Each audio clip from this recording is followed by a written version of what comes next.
De jeunes est descendu dans les rues de Goma. Macron assassin, Macron dégage.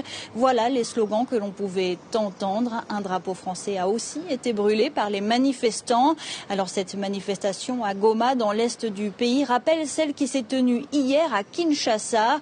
Des dizaines de jeunes ont tagué l'ambassade de France. Des drapeaux russes étaient également brandis par les manifestants.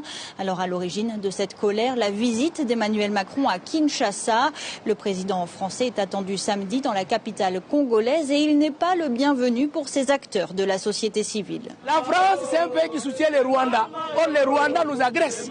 Et nous autres, nous disons, pour montrer aux Français que nous ne sommes pas d'accord avec leur politique hypocrite et leur soutien qu'ils apportent au Rwanda, nous brûlons leur drapeau. Nous avons marre de ce qu'ils font à notre territoire. Vraiment, nous souffrons et nous sommes catégoriques. Nous ne voulons plus voir le président de la France sur notre territoire. La France, comme d'autres pays européens, ont condamné le soutien rwandais aux rebelles du M23.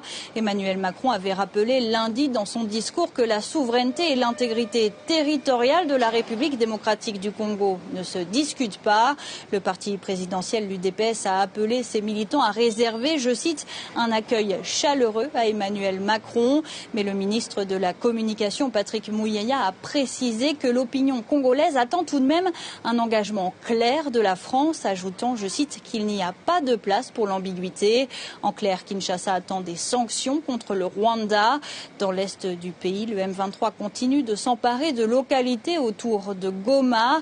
Un plan de retrait avait pourtant été annoncé par les chefs d'État de la communauté d'Afrique de l'Est. Un retrait des rebelles du M23 qui aurait dû commencer le 28 février.